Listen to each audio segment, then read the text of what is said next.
demolished some illegal structures in order to improve vehicular and human movement in and around the market.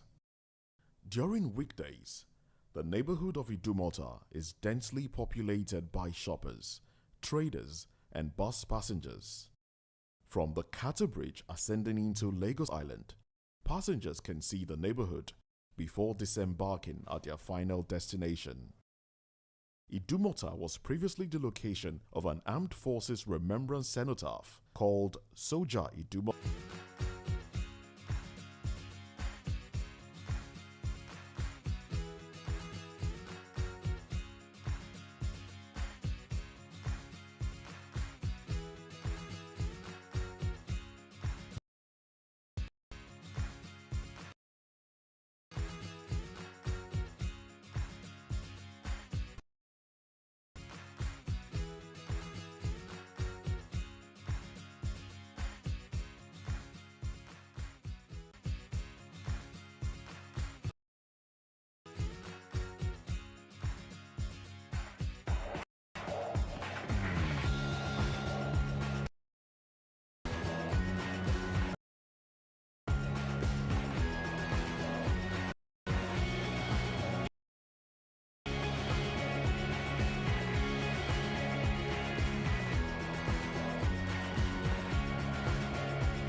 With crenellated walls.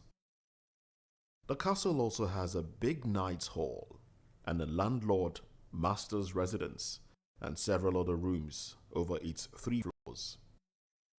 On 19th April 2019, unidentified terrorists armed with heavy weapons broke into the castle, killing 2 people, a British communication specialist and a Nigerian assistant for a non-governmental organization, Mercy Corps.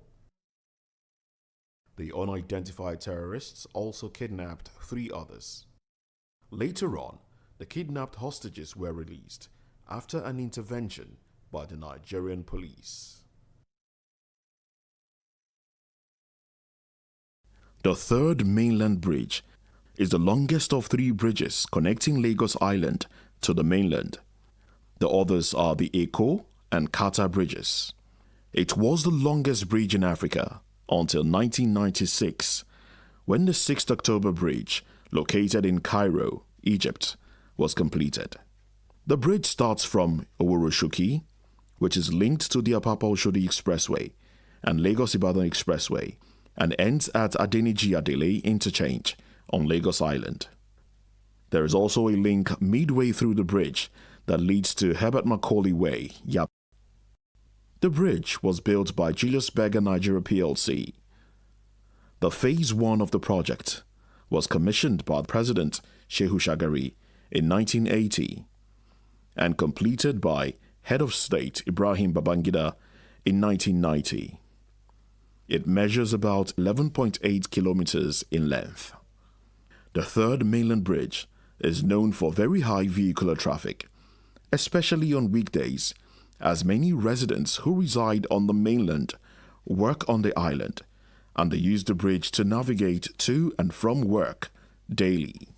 Residents in Ikeja, Agboiketu, Ikorodu, Isheri, Oworonshoki, Bagada, Yaba, Maryland, and Oshodi often use the bridge on their daily commute. The third mainland bridge is an essential part of Lagos daily commuting and as such requires constant renovation. It has also become a major edifice in Lagos, offering a beautiful scenery of the Lagos Lagoon, the University of Lagos waterfront, and Makoko, a shanty town built on the Lagos Lagoon. It's another time again when we celebrate the women and all her achievement. 8th of March every year, the United Nations commemorate International Women's Day. This celebration began in 1908 when 15,000 women took to the streets in New York to protest against terrible working conditions and exploitation. They protested for shorter hours, better pay, and voting rights. The following year, the Socialist Party of America announced a National Women's Day to honor the strikers, and in 1910 it went global. The Socialist International voted for the creation of a Women's Day to advocate for suffrage. The first International Women's Day was held in 1911, and more than 1 million people turned out to rallies in Europe. In 1975, the United Nations adopted International Women's Day on March 8 to recognize how far women have come towards gender equality and also how far they have left to go. Back in 1911, only 8 countries allowed women to vote. Equal pay for equal work was unheard of. Felicia Agubata, the former APWEN president, the Association of Professional Female Engineers, speaks on the importance of this celebration and the place of technology in the world of the woman. As International Women's Day, I will tell for the Nigerian women and the African women, I'll tell them that in as much as we are not yet where we want to be, but the train have finally left the station. We will get there, but I'll tell you, acquire that skill that you don't need today, that you need the skill that you don't have tomorrow. We need to skill up. We need to keep on learning. We need to keep on improving ourselves. Show up and show up big. Show up good. Show up also confidently. Show up anywhere you show up. Show up confidently.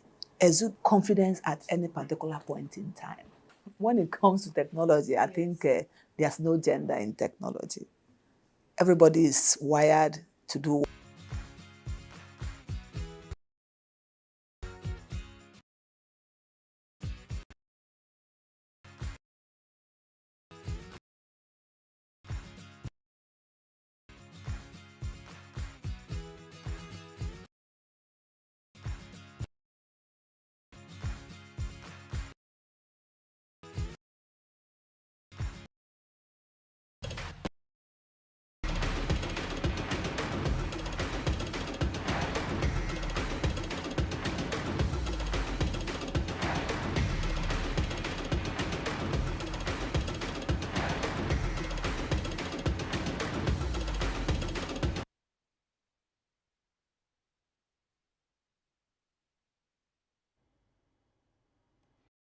Good morning, welcome to Sports Republic Show on Voice of the People TV. My name is Kiziki and I'm happy to have you join me on this new day of course. It's an Easter Monday morning and I join every Christian all over the world today to celebrate the resurrection of Christ. And of course, Jesus Christ, that's the name. Now, did you know that Jesus Christ is the only person that died and rose and never died again? You all know Lazarus actually died and he rose. But afterward, what happened? He died again. So the Easter celebration shows the ultimate display of God's power over humanity. That's absolutely incredible. So that's why you have this on your screen. Now, when you convert this, you do a mathematical check on those names. You have cook, rice, drink, then you can chill well. Now, Cook plays for Bournemouth, Declan Rice of Arsenal. And then Chilwell, you know, of currently playing for the side, Crystal Palace. And then Drinkwater, Leicester, a legend. Also, you could say just a legend, but I think it's better word to explain that man in the world of the Leicester side than the Chelsea people. But let's get into it quickly and then have you on the show to talk this through. Yes, let's talk about this now. NFF billionaire gives Flamingos 6 million naira after win over Algeria. And let's start with this very one. Now, the under 17 women national team, the Flamingos, have been gifted the sum of 6 million, I beg your pardon, not 6,000, 6 million Federation NFF and billionaire businessman Kunle Shoname. The cash gift came after Flamingos thrashed Algerian side 4-0 in the fourth leg of the 2025 FIFA Under-17 Women's World Cup qualifying round tie at Raymond Stadium on Saturday. Queen Joseph needed the brace while Zainab Raji and Aisha Animashun scored 1 each for Nigeria in that. Nigerian NFF president, you could say NFF president, that's the word, Ibrahim Gusso, announced the cash gift after the game. He explained that was from the NFF, while the sum of 4 million naira was the gift from Kunle Shoname. The Bankole local race will face Algerian again in the reverse fixture at the Mustafa Chaka Stadium in Builder next Friday. The overall winner of the encounter will earn a berth at the FIFA Under-17 Women's World Cup. Yes, our next World Cup ticket, Super Eagles Onyeka believes victory over Ghana Unity Cup will boost Super Eagles' hope.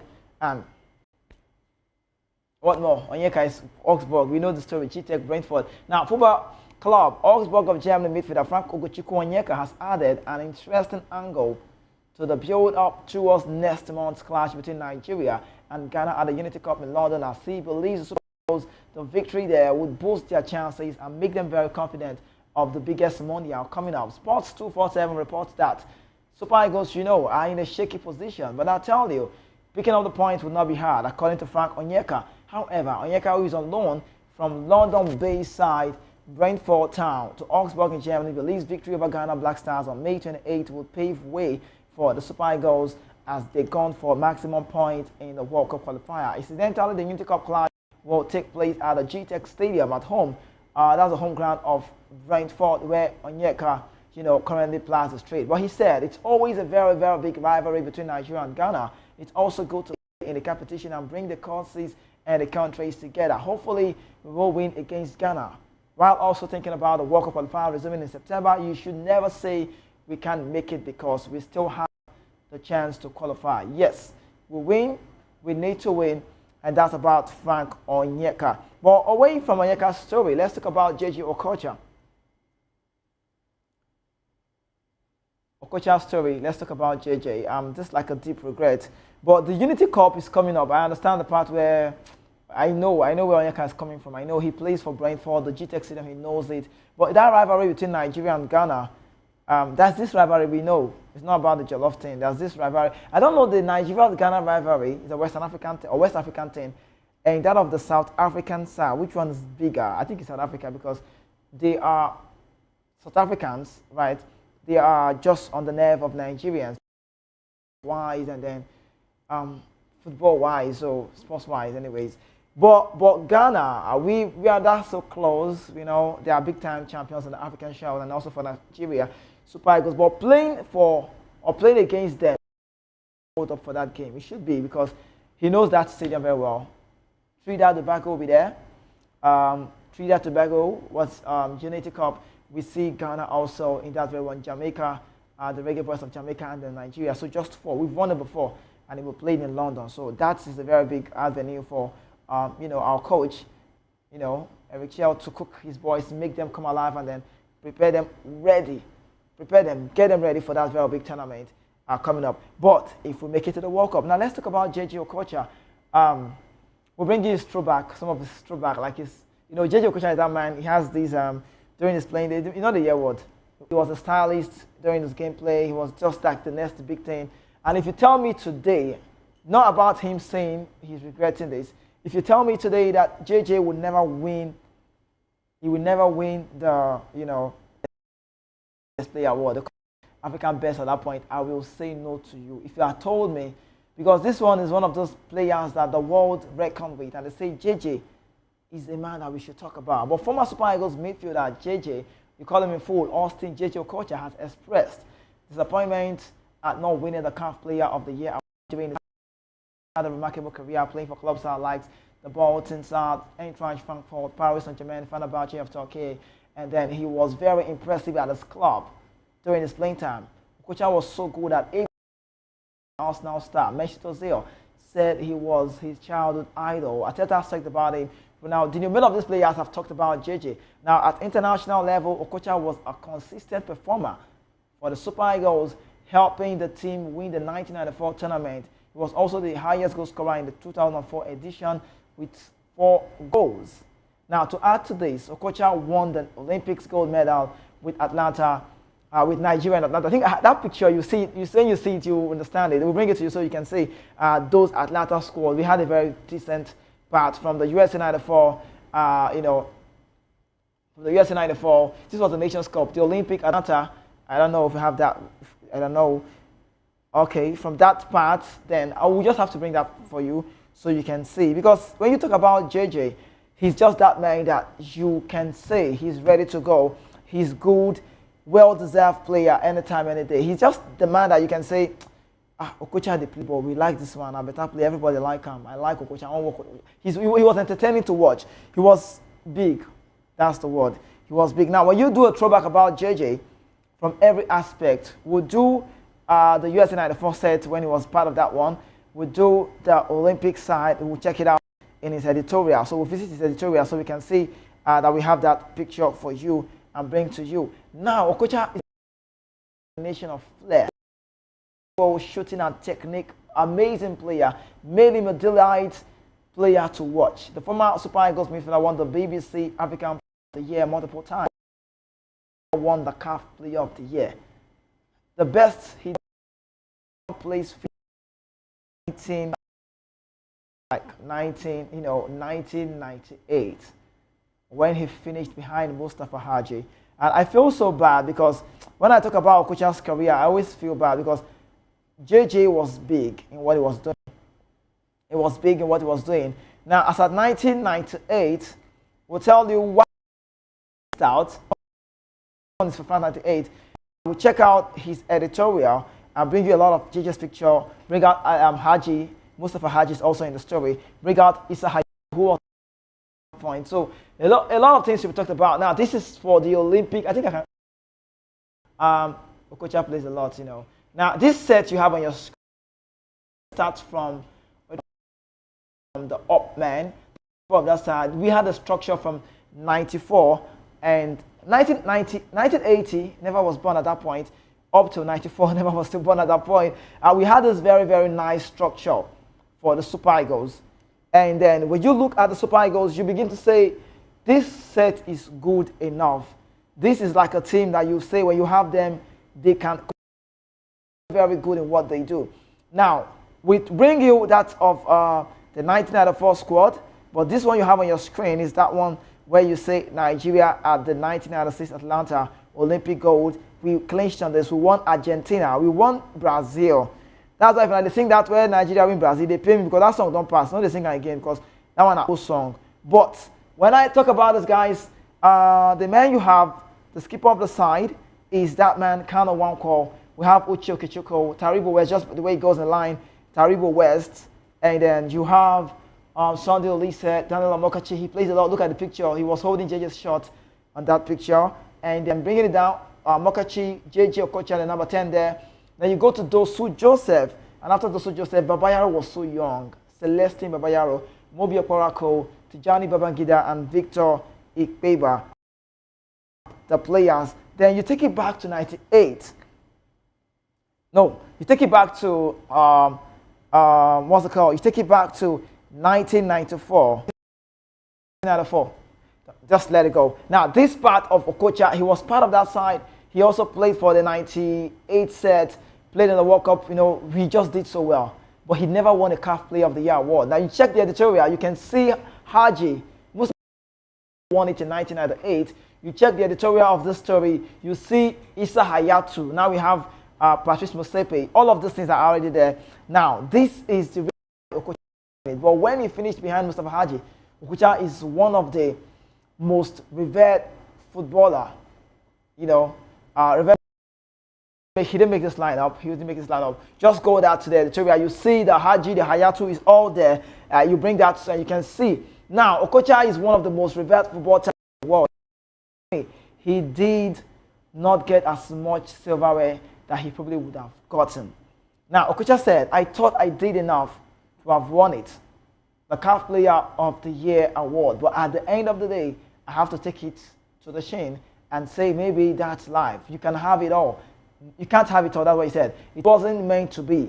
But I believe I deserve it at least on one occasion to have won it. Because if you look at the list and look at some of the people that won it during my time, I agree that it was unfair.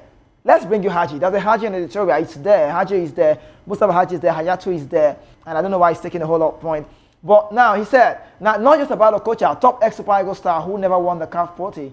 Now, aside from JJ Okocha, there is several top Super Eagles stars who should have won it, but never won the CAF Player of the Year award. Now, that's Mustafa Haji, who you have on your screen with the autograph placed on him. a Moroccan international, 1998 African Best Player of the Year. If to say not be Haji winner, no Okocha for winner. Do you understand? But this is Haji. And I will bring you Haji when he's now advanced. Haji don't, no, not be. This is not Haji when he play ball. If you see him now, see him, he don't find well, see him. If you don't find before, he's a very good quality player. Now, that's and Hisa Hayatou. You know Hayatou, CAF president at that point. He was the man on the job. JJ never clinched an eight. This is, Issa Hayatou. But Okocha is feeling bad. Me, I understand him bad way they feel. I really understand his plight. Like, I should have won this at least once. They are good enough. And then he said, if even not even once, man, you're with them. Man, I go feel manager and just once. But let me tell you again, it was not just in the state. You should have won it, yes, we know. But most times, the award goes to African players who did well at their clubs or won the AFCON. Mikel Obi never won it, despite playing an important role in Chelsea's first UEFA Champions League win in 2012.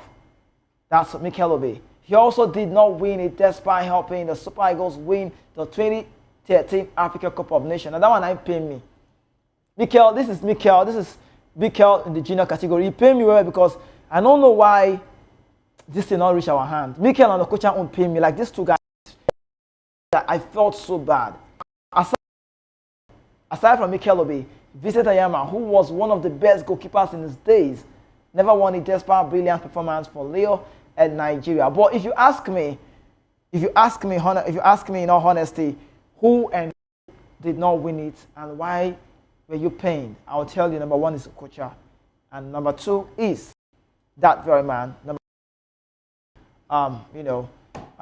Obi Mikel. He won the Champions League, the biggest league football tournament.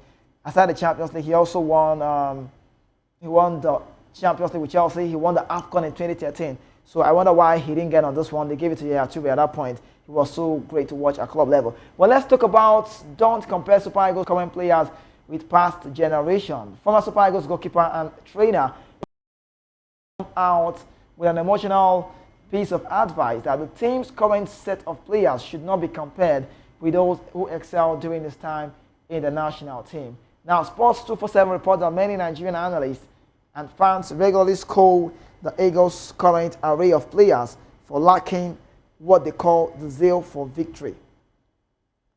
Now, this set of players we talk about are not to be compared, but Sholomo argued that it's simply a case of different mindset seen among two varying generations of players. Now, while taking the new spirit, the new Eagles man, you could call him the Eagles one-time goalkeeper, said it's about the style. While taking the new spirit in the Eagles as one style according to mentality of the modern generation, Sholomo, who stayed for Stationary Stars Football Club of Lagos, Zurich of Switzerland, at the height of his career, suggested that the current set of national team players deserve patience and understanding from all Nigerians. He further said, I don't like to be comparing situations, especially as life is changing fast. Our own time is gone, and this is a new generation. We need to face the reality of the new generation players, what they pass through in their club size.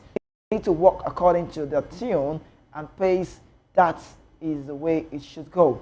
Now, the approachable, highly reserved, and humble goalkeeper or former goalkeeper, coach of the Eagles at one time, added that new trend in national team football demands reorientation and fresh approaches, which means the only input from the generation in the senior national team should be a blend of ideas, not full incursion.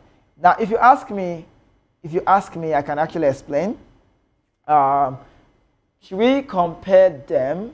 Is there a comparison? Maybe. Is there a comparison? You can actually compare. Comparison is inevitable. Comparing both sides, but I like the part where he said it's the mindset. The mindset works for me. The mindset of this, the mindset of that is okay. It feels great to know. But this current Super Eagles player, I feel like the only way they should be killing themselves to play at this point is that they've not been at the World Cup. Majority of them, 98 or 97% of them on that list have not been at the World Cup. The last time we went to the World Cup, may not even count, I mean, many years ago, 2018, After 2018, we had 2022, Qatar. We don't even know what Qatar looks like for those just unless you want to do the business thing. But the mindset, you don't want to compare. Let's even be right. This set of boys are earn higher to compare to the old players during the day. I don't want to say there was no money in football, but you cannot compare what we have now. You can check out release clause. At that point, the release clause of a player is not even worth so much money. But now, if you're a good star and you've got potential, they are spotting out something in you, and they keep you on the bay, keep you at bay, and play something very big. I tell people, release for every player is not for everyone. It's just for those guys who are stars, and they place this on you. That when you want to get the player out of the club side, this should be done. So I like to say that you cannot compare anyways, but there is money in the game now that we had it in the past. Now, let's bring you this one. Sound like a bad news. Wilfred Ndidi, I don't know, Souls midfielder Wilfred Ndidi and his club Leicester have been relegated from the Premier League for the fourth, the fifth time. The fifth time, it's not like in a row, but the fifth time that we've seen this happen. They decided the game for Leicester against Liverpool, and he had a decent game from midfield. He had a big impact, wonderful opportunity in the 10th minute, but his close range strike hit the upright. However, Liverpool dominated the game in the first half with Mohamed Salah, Cody Gakpo, and Brahima Konate all coming close to scoring, but they failed to score before the break.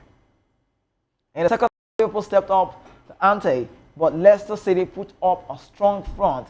However, Trent Alexander-Arnold scored the tie-winning goal in the 76th minute. Indeed, he played it 83rd minute in that 3-4 tackle, 1 goal line clearance, and 3 goal attempts, but his effort just wasn't enough.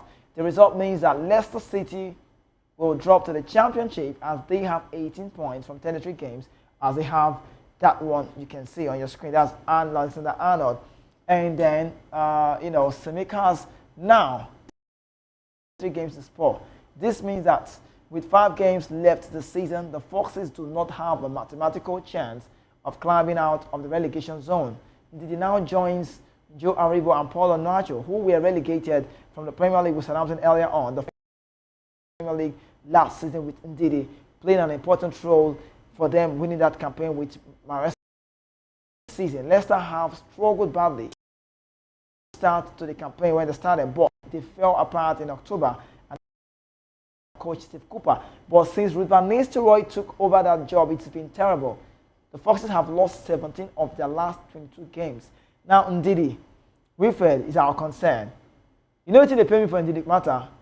When his contract finished, he renewed it, and now he's relegated with their club side, Leicester City. But are you going to say he did the wrong move, or is he to say that they should have left the club when the vision was so high? Maybe not. I think the reason he stayed was because Leicester qualified to play in the Premier League, and now there are no more to be talked about. So we have to wait to see if he comes back alive. And that's bad one for Ndidi. Will it affect his club side or country call-up? I don't think so. Now, away from Ndidi's story, let's talk about Tolu Arokodare. The scouts of a top European club side has put a price tag on Tolu Arokodare, who only recently made his long-awaited Super Eagles debut. Arokodare, 24, is the leading scorer in the Belgian league with 18 goals for Genk so far. Now, out of European club told Head Latin News that's a Belgian outfit. He said, I told my club, if you are looking for a striker, buy Tolu Arokodare. I estimate that Genk will ask for 25 million euros to land around 20 million. Now, according to technical director in Belgium, there's even a situation even gets more as English team were involved. He concluded by saying Tolu Arokodare, with his size and speed, can function very well in a Premier League bottom team, but he also fits in well in the team. The teams in Germany, France, Spain are less wealthy and will be bet on a lower amount. Okay, now let me talk about Tolu Arokodare quickly. He should be very careful. Now they didn't know them. And now, see, he's not the first player that we've seen up to expectation. That's what. Now, he's not the first player you can say that, yes, he has lived up to that expectation that you want. He's not the first. He's not the first to have gone to Belgium to conquer Belgium. He's not the first. He's not the first man that we've seen on this level that at the end of the day comes out alive. He's not the first. Now, let me take it back to Wilfred and Didi. No, just once. Osimhen played for Real Charleroi, and he was not okay. He moved to Wolfsburg in Germany, and from Wolfsburg we saw how he moves. He went to Lille. He played well. He scored a lot of goals, and now Osimhen is the most talked about Nigerian player. Now it means he lived his dream, or he's living his dream. He lived up to expectation. Now, the high expectation about this player, I just want word to look into. Now, Paulo Nacho is relegated now. Now, Paulo Nacho was one time the best player in Belgium, the lead top scorer. He was like on competition for Osimhen. What happened? He felt like, I need to come and collect pounds. We know that we too like pounds.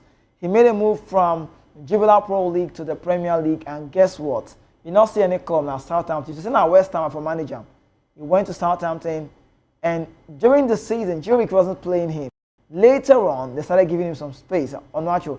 Now, he's relegated. Now, this man on the story now, Tolu Arokodare, it was not long. We saw him play for Eric Chell, under Eric Chell for Nigeria, and he was crying. And they asked him, say, why did they cry? They call him Pink Leaves. Now, Boniface, they call him, why did they cry? He say, which mean they cry? Because I not really say one that go wear Nigerian jersey. And it was big for his family. Everybody was celebrating Arokodare, and I also did celebrate him. But I'm looking at the part where he should be very careful. His agent needs to be very careful. He make a move when he's not sure. That's what happens to players, especially Nigerian players. This is the two. He should be very careful on where he wants to go. The Premier League is calling. That's why you see them. They go just call. They go on the run. They go, because you know if they compare pounds, where in the now euro they pay them. You cannot compare. But it's not about the money. Sometimes he's still young. Now, if you're the lead top scorer in the Belgian Jubilee side, it means you're coming with a lot of competition to any club side. So the pressure will be on you. They'll be hoping that this kind of player, they come here, move your hope, yes, he will score goals. You can't come, they do that as much Hojlund, that Man United striker. No disrespect, not beside the vest, but the guy the vest me. Because yesterday, before the game, his start was 17 games, 1 goal. That's a poor one. Now, Arokodare is living his dreams, even though they had a very bad outing yesterday. In the Jubilee Pro League, they didn't get the result right against Union St. Gallois. But my point is, he should be very careful of making a move. If you want to come out, think and well, not just run come out, say club will come, you'll come out. Now, what club is coming? Now, that man talks even at lower Premier League side. Well, maybe you have to wait. Let's see who comes up from the Championship, and at the end of the day, he can make a choice to play for a Championship side that will play in the Premier League, maybe. But if you ask me, he should come without pressure because I'm a big player. He's not coming as a small player now, he's coming as a big player because he has conquered the Belgian league. So I wish him all of the best, and that's about Tolu Arokodare. Now, quickly, let's talk about one man who is on form. Nigerian international striker Omar Sadiq continues his fine form for Valencia, netting a crucial equalizer in their 1-1 draw against Rayo Vallecano in La Liga. And the 28-year-old currently on loan from Real Sociedad was once again the hero for Lord Shea, scoring in the 75th minute to cancel out an earlier own goal by teammate Cesar Tarrega that had given the host the lead. Sadiq started the match on the bench with manager Carlos Caberen opting for a forward pairing of Hugo Duro, that's the word, sorry, and Diego Lopez. However, we saw a different version of this Sadiq Umar in the 66th minute, replacing Portuguese midfielder Andre Amelda. Just 9 minutes after entering the fray, Sadiq Umar made his presence felt, latching onto a low cross inside the box and slotting home pass Rayo Vallecano goalkeeper Augusto Balata. Now, the goal marked Sadiq Umar's 5th league goal since January's switch to Real Sociedad to Valencia, underlining his resurgence after a difficult spell at Sociedad. Now, let me talk about Sadiq a bit. Where we know he's loved, not just about being loved, it's about the part where he's loved in Spain, not say for Nigeria, because Nigeria will not they never to give him that chance. You know if you give him that chance, maybe say Osimhen did there, because I don't know how many goals he will need to score before he can be our number one. But a move from Real Sociedad, he's gone through a lot. ACL who can, injury do him. Let me get him full. Talk about Sadiq Umar. He's that man that, when you talk about him, you begin to say he's ready to go. He's this, he's that. But Sadiq Umar, are you a fan of Sadiq Umar? That's the question. Is he doing well? Has he done so well? Because all of these things now, we go say next thing now, they will say Mary Chia column. But I want to urge Eric Chell, if you ask me my opinion, my point is let them allow him play games on this one that we are having next. Unity Cup will come. See, Unity Cup not be only small test strong won't do there. May they give Sadiq Kumar a chance, may him get chance, may him play. Let them give him space to play. Let's even see him well, because what I'm seeing Sadiq do in Valencia, back to me please. What I see him do now in Valencia is he's living his dream. He's playing well. He's liking. I don't know, like he just wants to be out. He's hungry to play because he has proven pundits wrong. Many people felt like Sadiq Omar don't go too well. Or he's about the bench him. Now he came to Valencia. He's struggling side. Look what he's doing. The guy who go through and a big player for that club. But I just want all of these nice things, all of these sweet things that they talk. Let them replicate it under this new Super Eagles coach. And I also want to urge the Super Eagles coach, Eric Chell, if you go hear me, may give players like this chance. I don't know if it's possible. I don't know if it's possible not to invite Osimhen for the Unity Cup. It's very possible. I don't know if it's possible. Unity Cup not be do or die. We've won it before. Trinidad and Tobago, not really a big side. Reggae Boys of Jamaica, not really a big side. Ghana and our normal counterpart, we know them. Why not Eric Chell give? I know he's also building his team for the qualifiers. But we already know Osimhen is a shot block. Anytime Osimhen is playing, he gives his best. So I feel like Osimhen should just be players. Let me say, we don't know any wrong. Play players like Osho, drop Calvin Bassey. We know these ones are selected players. They are good to go anytime. Drop him. What's the name? The other man, Samuel Osai, drop him. Just mix it, like get the play, like all the you kind of players. Give them some kind of chance. Let's even see a team. Don't bring in Didi. I'm talking about Eric Chell. Let's even see a team that can play without the big name, so that you can say yes. When you look back at your bench line, you say yes, Nigeria are good to go. Not be say you go to play and now, like say they play qualifiers.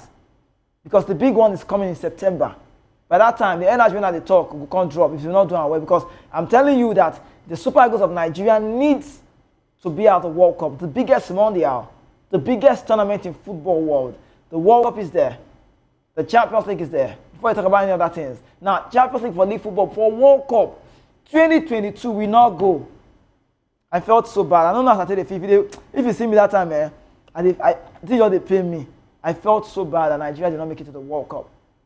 Now, this man's impact is not going unnoticed with the national team selection as well. So maybe Eric Chell would have to give Sadiq Omar an opportunity to show himself in the national team. Even Boniface, may they give him a chance, may they come. Because now, if you look at the World Cup, it's a big place to be. But you get process. Before you go play the World Cup, this Unity Cup where they want to for London, more fair winner. For June, more fair winner. Then let's see the players who won it, and that gives them the edge to prepare for the World Cup in USA, for USA, Canada, Mexico, and that's all on that. Now, quickly, we go on a quick break. When we return, the show continues. We'll tell them more about Victor Osimhen. There's the news about Victor Osimhen. He has reached an agreement with Manchester United, according to reports saying that. And also, not just about Osimhen, we'll give you news about that one. South African coach announced his retirement date. So Hugo Boss, or Hugo Bruce, that's the name, sorry. I call him Hugo Boss because he's the boss actually. But Hugo Bruce, the South African man, might be saying goodbye to South Africa if they don't make it to the World Cup. Please stay with us. Don't go anywhere. We'll be back shortly.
All right, 2, 3, 1, and Q. Yes, Koti Joko. That's the one. Now, briefly, let's tell you about this one now.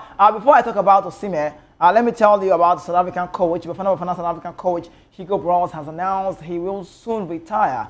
The 70-year-old Belgian coach has guided South Africa to top of the law, guiding them the day ahead of Super Eagles. So not go say we get level and then they're on top now. And he's saying, if we qualify for the World Cup, it will be good for me. I will either stop in January if we are not going to the World Cup. But if we do, then I will stop after the World Cup. So that's Hugo Broos you have on your screen. But quickly, let's talk about Victor Osimhen now. Osimhen likes to defy to do many things though. As the news about Osimhen quickly, let's tell you the way it unfolds. Super Eagles striker Victor Osimhen has reached an agreement with Manchester United over possible terms. And now, personal terms ahead of a potential move, according to Turkish journalist Salekla. Now, Salekla said on the podcast, Victor Osimhen has reached an agreement with this. And Victor Osimhen's prompter does not feel like it's moving anymore. But anyways, it's just like Victor Osimhen knows his story. So I think Victor Osimhen can actually get to do it more. Now, Victor Osimhen is in the news. And the closest club that wants to sign Victor Osimhen is Manchester United. And would you advise Osimhen to make a move to Man United? Maybe for me, he has to wait. He has to wait to. Me, look where they go. They know where the Sarabia go play free kick. They go score, then go say, Osimhen, think twice. Now, Sikla said on a podcast, he said Victor Osimhen has reached an agreement with Man United, but there is also the club side of the matter. The Super Eagles international, currently on loan at Turkey giant Galatasaray, has been in sensational form this season, netting 29 goals and providing 6 assists in 34 appearances across all competition. Now, United immediately focused in the transfer market is reportedly recruiting a top much hugely on a dismal form this season, with a Dane managing 3 goals. 3 Premier League goals this season. But new head coach Ruben Amorim, I'm liking his. Amorim can. If they want to sack Amorim, maybe they give me that canvas they wear for leg. I like that one. But I know they will not let him go. We are seeing his project. Amorim is understood to want the struggling forward to leave by the summer. That's about Rasmus. But quickly, while the personal terms have reportedly been agreed, negotiations between United and Napoli regarding the transfer fee are still ongoing. Osimhen has a release clause worth around 75 million euros. That's 63 million pounds. But reports suggest that the Serie A giants are prepared to offer the 20-time, English League champions a discount. Now, Juventus are also a long-term admirers of the Nigerian hitman, but the Naples outfit has no intention to sell to a direct rival, which further strengthens United's position in the race. However, United's chance of landing the prolific striker may ultimately depend on their Europa League fate. As Victor Osimhen reportedly wants to play a Champions League football next season, the Red Devils have kept a backup options better in the case for this very one. So that's about Victor Osimhen. But I wish him all of the best. But let me say that before I leave the show, I just have less time. Yes. So if your club not win, not verse. If your club win, congratulations to you. If your club not win, not verse. But then, this is the Sports Republic show that comes your way every weekdays. And we'll be doing it again hopefully tomorrow. But before I leave the show, I did it for the Muslim people, so I go do it for the Christians, right? Now, people ask questions, what about it? It looks like it's very far from that. The Easter is a very big time. The Easter is a good time. My sins not like me now. All the sin I don't sin, they tell them before, say, God don't forgive me. I don't do any bad thing. All the bad thing I don't do, it's gone. But I just have a minute to tell you this and quickly get clean to this. Now, did you know that Jesus Christ is the only person that died and rose and never died again? You all know Lazarus rose and died afterwards. The Easter celebration shows the ultimate display of God's power over humanity, and that's absolutely incredible. Jesus Christ went to the cross as a lamb and came out of the cross as a lion, and that's why he's called the Lion of the tribe of Judah. Easter can actually be termed as victory over death. Christ is alive, and his resurrection marks the end of our condemnation and then justification of our sins. In other words, I'm saved. Now, his resurrection marks the end of frustration, or his frustration not be by English, and that's why I represent the home of success. Like my papa will always say, let's expand the world. I mean, God's world. Happy Easter to you all. Thank you so much. My name is Kizzy K.